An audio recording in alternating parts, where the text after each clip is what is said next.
Thanks, Peter, for being here. I appreciate it. Yes, I'm delighted to be here for the Kuchen revitalization of our language.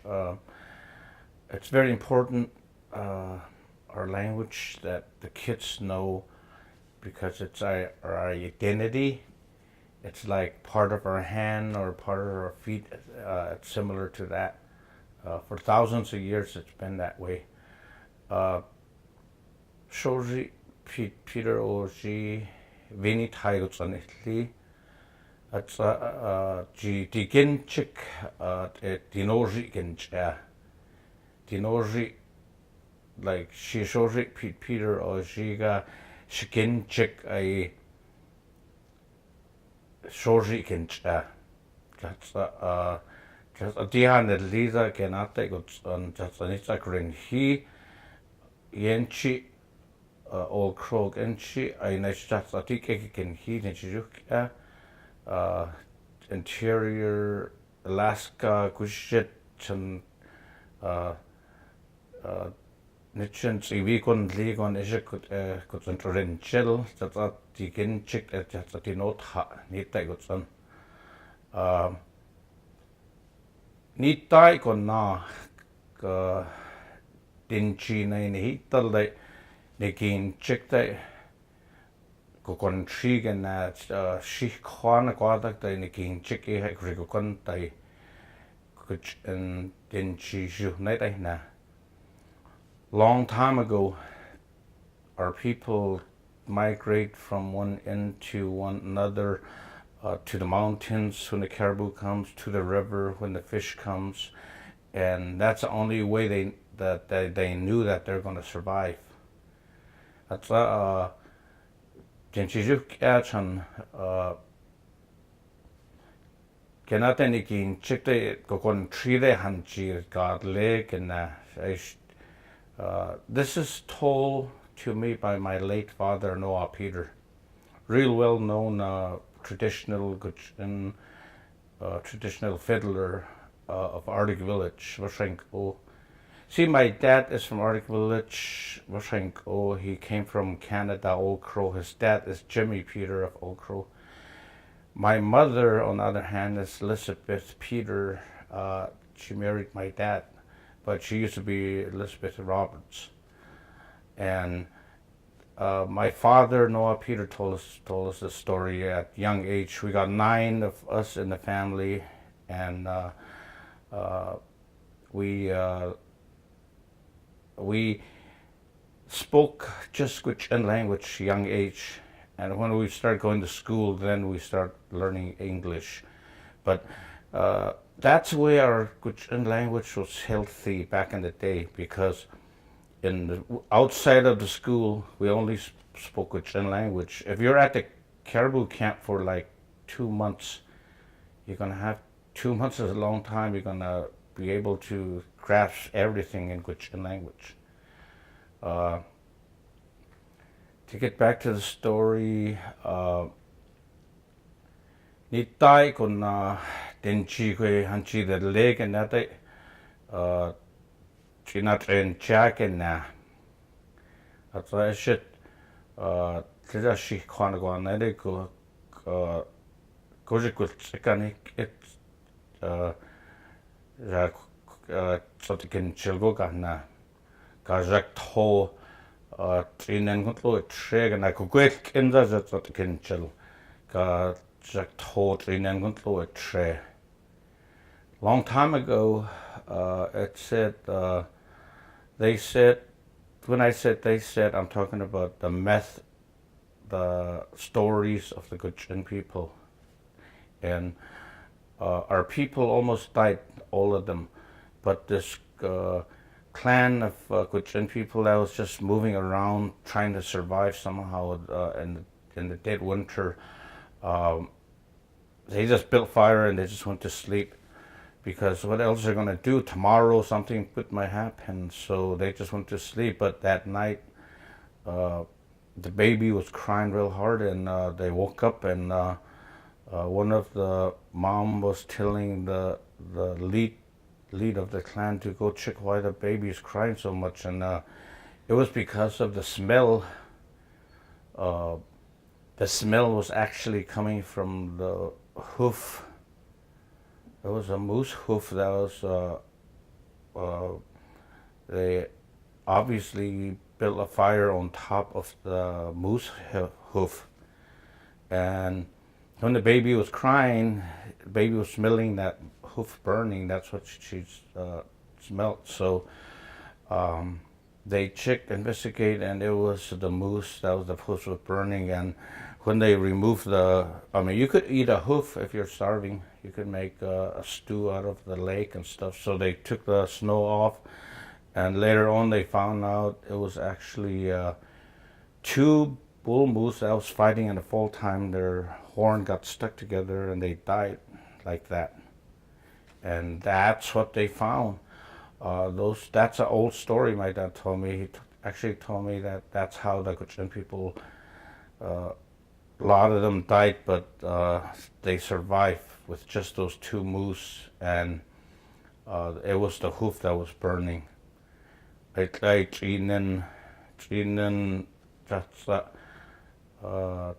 goats in that can night in sul. Ayan trinen gulakora ego I can sulganic at Kekwal title Coventlina, so think Koratha and Chetty Kinchik Atsenra. That's an that's a Tinebeko Aina, Goats Quenchak. That story right there, the baby crying, saving the tribe, actually, that's today. That's why we really, we honor our kids, and same time was giving, the kids are given to us by the great Creator, and the language that we teach them, that's part of our culture, and language is identity. And for the kids to have the identity, they gotta have their language.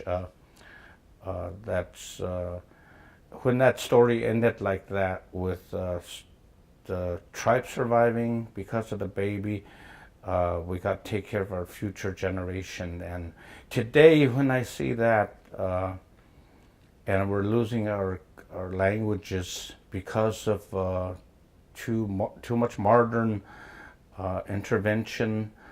Our country even changed. We used to be Gwich'in country legally, but it changed over to today we're United States of America.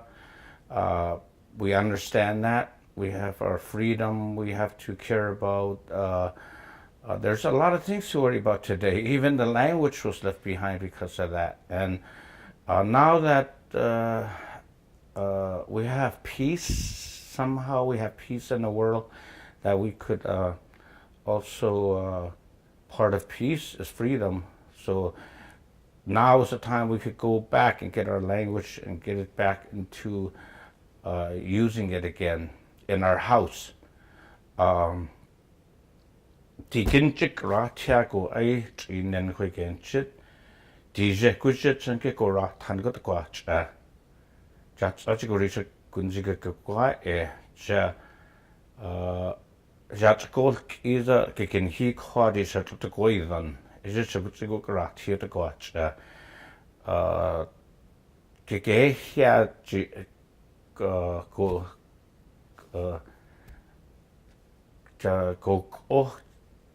kinchik.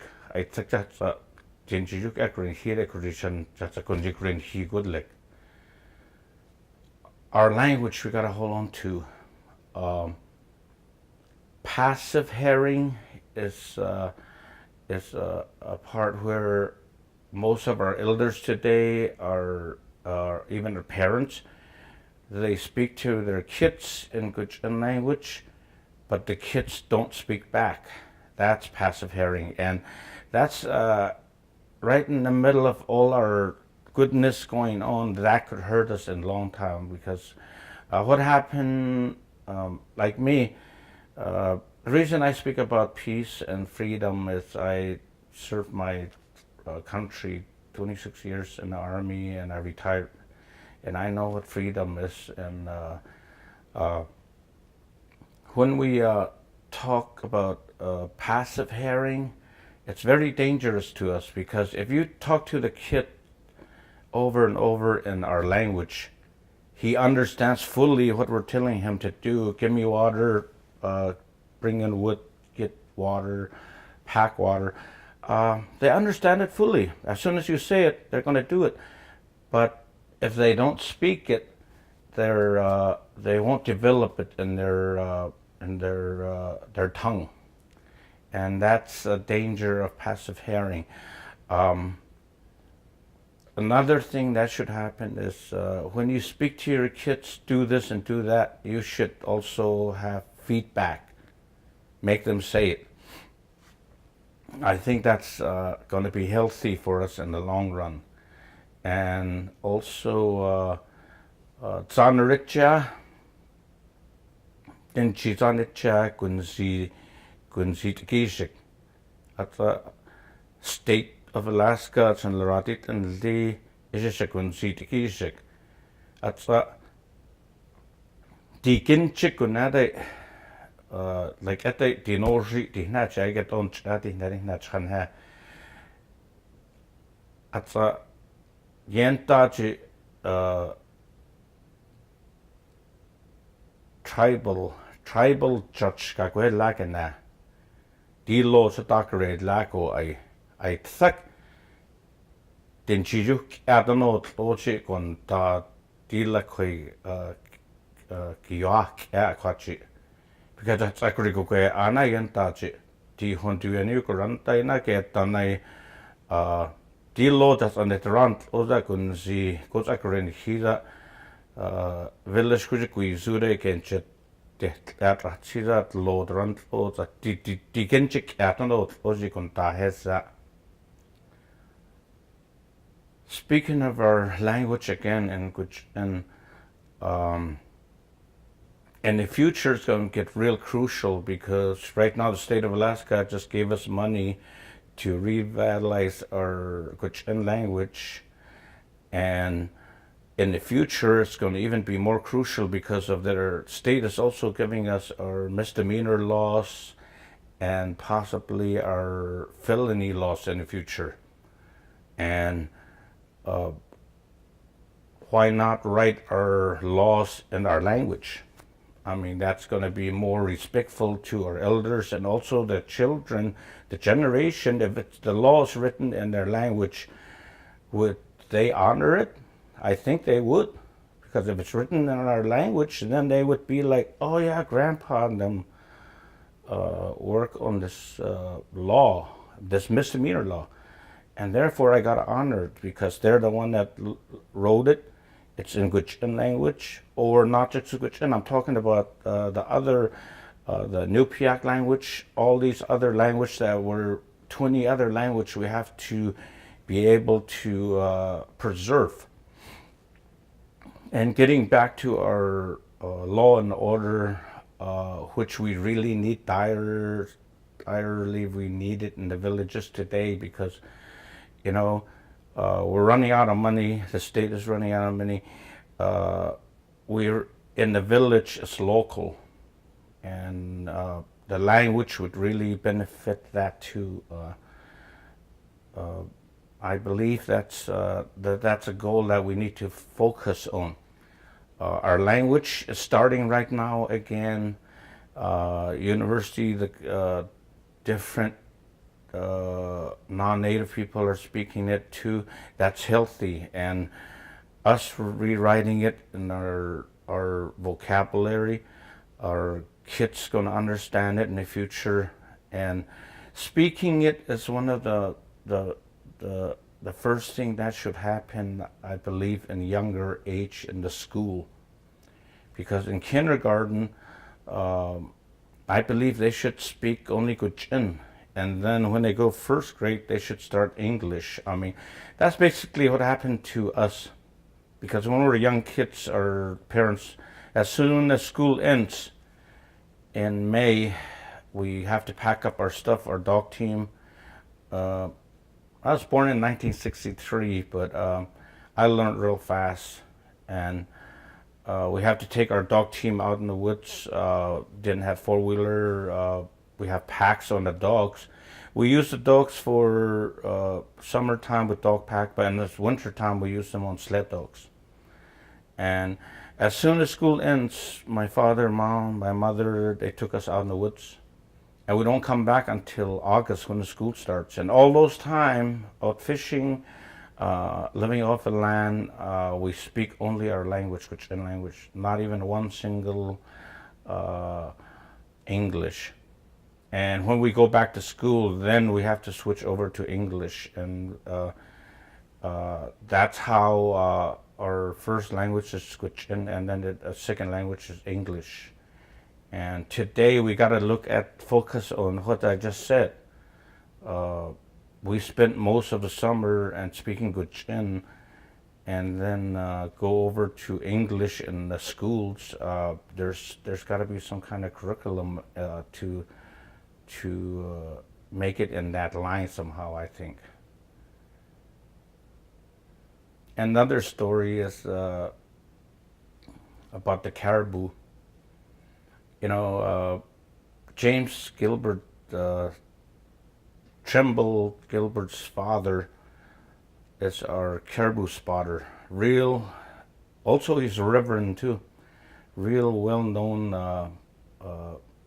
man that helped the tribe. When the caribou comes, he spots them, and that's what he was talking about.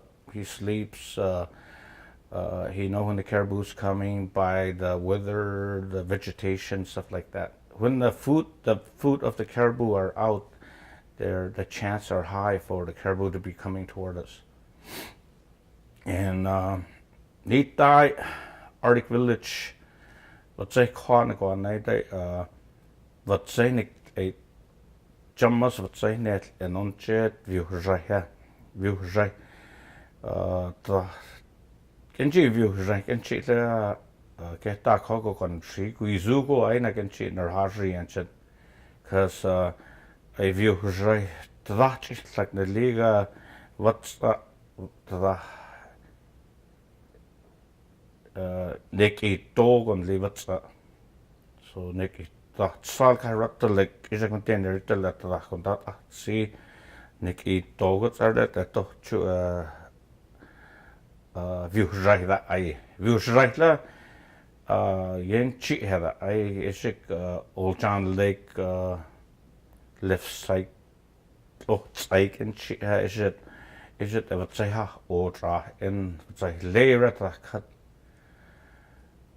Once when I was younger, we were in Arctic Village, and excuse me, the chief said we have to go get caribou because they haven't seen caribou like about 3 years, I believe. And to feed the tribe had hardly any food, so about 10 boats we had to go up north, up river from Arctic Village, and we park right below the river that's closest to Black Seagull Mountain, Viuhzhai. And Black Seagull Mountain is really rough terrain. You don't want to just go up that way just to look around. We had to go up there because there's caribou up there, and we had to go harvest it. And 10 boats went up there. We parked the boat. The elders, they made the camp, like Isaac Tritziner. They made a camp. They put up tent for us, water and food. And about 40 of us, we went up to Viuhzhai. And Viuhzhai is not any ordinary mountain in Arctic Village. It's real tough terrain, because you start on a little hill and you go down, and there's water in between them. There's fish down there, white fish, and you're gonna go another hill, and about 8 hills, bigger and one after another, and then finally, Viuhzhai is there, the Black Seagull Mountain. And when we were going up there, there's a lot of white fish in those streams, and a lot of fresh brown bear signs. And we knew the brown bear was just there, but I think they heard us coming, so they ran away. and we went up in the mountain, and uh,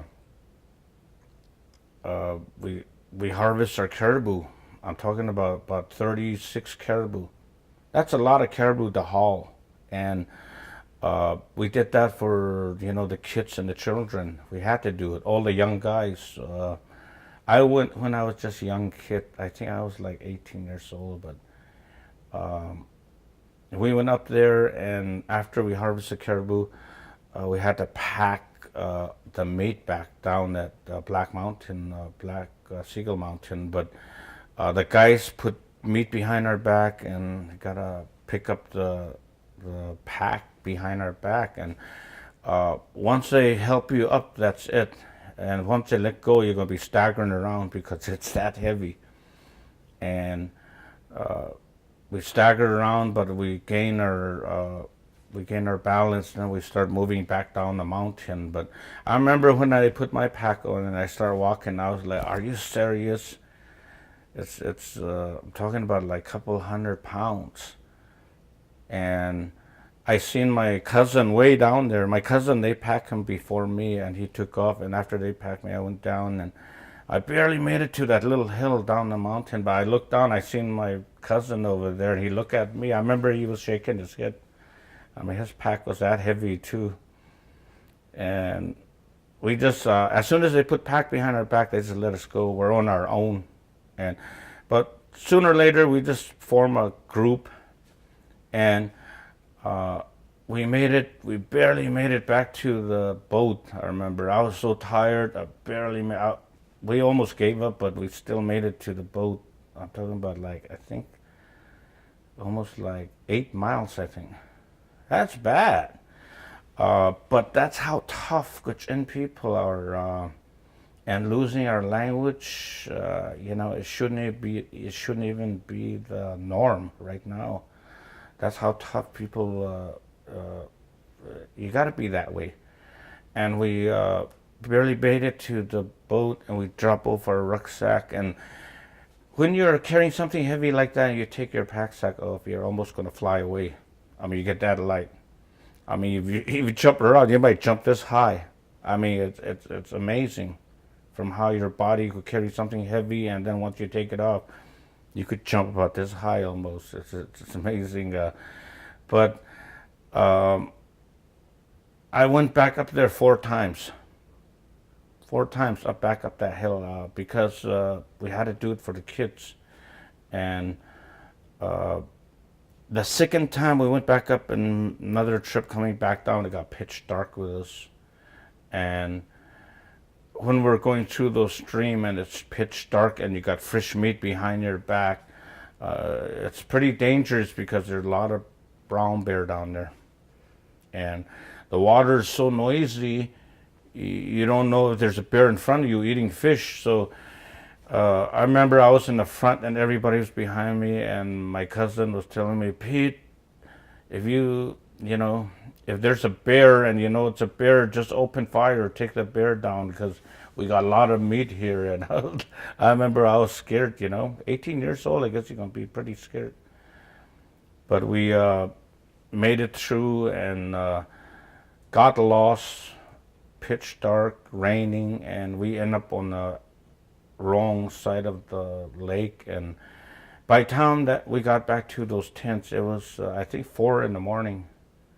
And I remember we were so wet from the rain that we didn't even have time to change our clothes. I remember just crawling, we all just crawled in our sleeping bags, just soaking wet. But when I woke up, it was dry. We all dried out in the sleeping bag. And talking about caribou like that and our language, it just shows that how tough strong Gwich'in people are. And we shouldn't be losing our language. If we could go through that kind of toughness at young age to survive, our language we shouldn't be losing our language. And today, I really believe that in kindergarten, they really need to just speak our language. And then when they go to first grade, then they could start getting into English. And I believe that's from my team won. I believe that's what we need for our future. Masicho, Zariti, Dinchijuk Anohagi Yakin Chit, that's a Dinchijuk at Green Hire Dinoji Kencha. Nitai Arctic Village, Vashank O.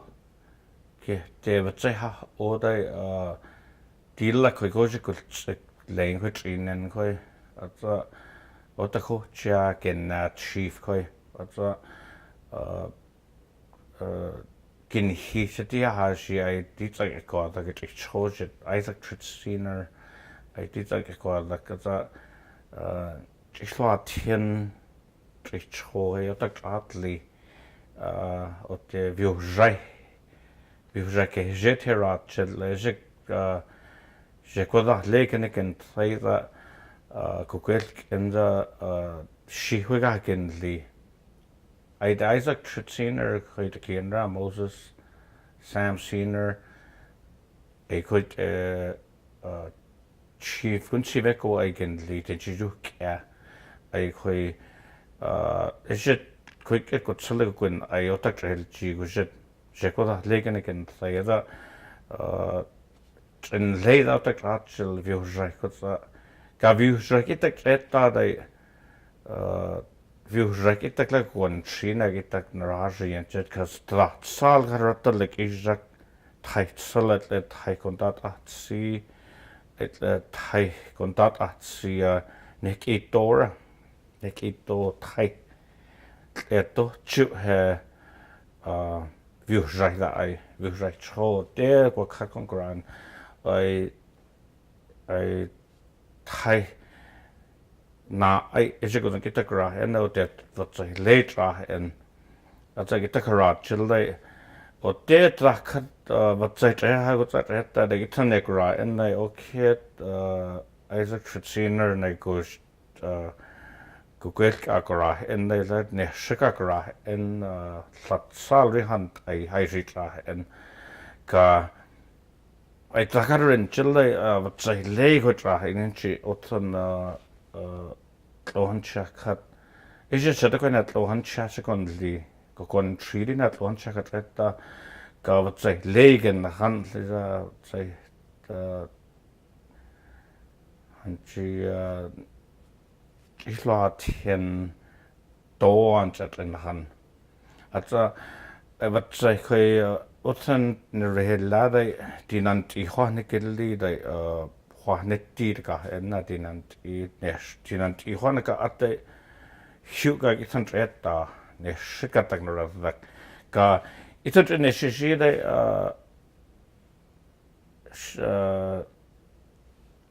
Shadlak.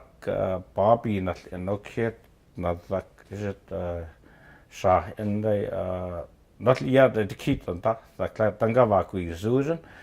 That she's a like it and she get a quizu, Juanetiga Gautan in her okay in a retail day.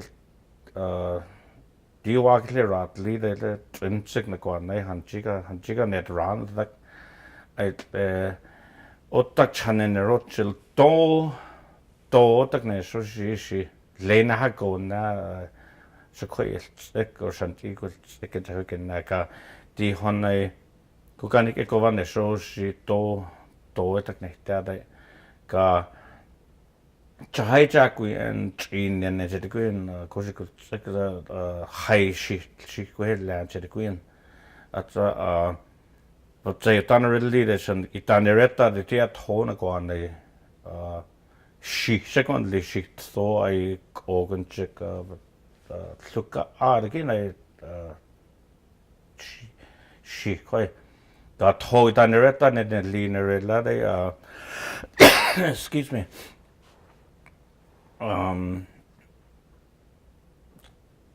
Sherlock Etchasa, Sherlock Albert Tongon li tuner jade tune de what say I sheet and I she vitchen got rahia they would got sat hunt I don't choose exactly and should they Shillak Albert just an show Sheena Enjiha Kewers and Ezrak Tongan Lijika is a Jan Evanalta is a Canedli late red land and because she Nedlia Sanji Dulati had to say Sana right away train and Jatian 8 little train in Echo. She's like Untlotia trader. I Gin Saldinate a guy Trega in Trekhan Ranchek Han you. Guys at yet Gwen Diokit Van Chogar and Chilo dead wrong Chatangin at Archil. So as you did Gwen, they thought on Van Neyak Hato, Chuek and Rita Loket, Ching Nichin Isaac Trick quick quick. Is it a gorilla? Get that Guizugotlia, Liga, Nicket Guizugotlia. Guys, got in the lead second and the article village with the Rothschild is a Shikon legal, is a high that the hunt queen at it and let's go nada than she's you. Then she's you and later let's go nata what logo on 3G. That's Deacon Chick at Gratal. To it, Deacon Chick at Gratchida. The Guatlo, Jaguatlo. Go on 3 with intervention, the kin check to have to gratitude and that's in quick inside they got on then she carry got a green here to catch the school was a get that get rat and she don't you then she want like I can he gets got inside they got on then she carry got a green he gets DJ could you rat DJ could you that's teach which a jack and magic is that in the current heation teach that naked can hear the catch cooking chick go here Nazi headlands it and you can't it I ain't it na Masicho. Any questions? I think that's good. That's good. I don't know if I have any. There was I've heard stories of how groups of the Gwich'in would trade children with the Inupiaq to raise them in each other's language as translators. Do you know anything about those stories? Back in the day, in Gwich'in world, you can't. They knew that in the village you can't have, there's going to be too many relatives. You can't go along with your same blood because you could form, deform or, you're going to have a problem with the kids. And, excuse me, that's why when they get of age, they got to go somewhere else to find different blood. Like me, example, I'm related on the whole reservation, like I think like 85-90%, I think, to the tribe. So therefore I have to find somebody outside the tribe. So now my fiance is from Georgia. See, I have to do that because I got too much relation at home. I can't be there. Long time ago it was like that, and also with respect, we went through a lot of wars before the first contact over territorial and hunting stuff. And sometimes the refugees end up in another tribe. And that's good for the tribe in the long run because that's different blood. And it's very important that we honor that even today. You can't be going with your blood relatives because you're going to have problem with the special ed stuff like that, or deformity or anything like that. Yeah, that's really interesting. And maybe my question wasn't quite maybe I didn't explain it the way I was thinking. I guess the idea that I had been told was that the children would actually be traded so that they could learn each other's languages, and that the tribes would be able to have a translator in the community. And that was a story I had heard from somebody some time ago, but I was curious within the context of this institute how language has historically been important to the Gwich'in people, if that story is actually true, of sharing language and teaching other people your language. Well, I know for a fact the Nupiaq people, we really are close to them. Back in the day, even when the war was going on, but we also understood that the war was basically with the Siberian Eskimos. Siberian Eskimos they're larger, and they also took advantage of the Nupiaq. We know that, and they came in freely when they want to and get into our territory, and that's why there's a dispute. I know that much. But the Nupiaq, we always, the American Nupiaq on the American side, we were really close to them. But they also are afraid of the Siberian Eskimos. That's what my dad told me. I asked him, who are these guys? How come we were so afraid of them, or how come we have to fight them? And that's what he told me back in the day. You know, my dad is Noah Peter. He's well known. He's also nomadic. He spoke only his language. But even though he did that, the military needed him. He did 30 years in military too. He retired too.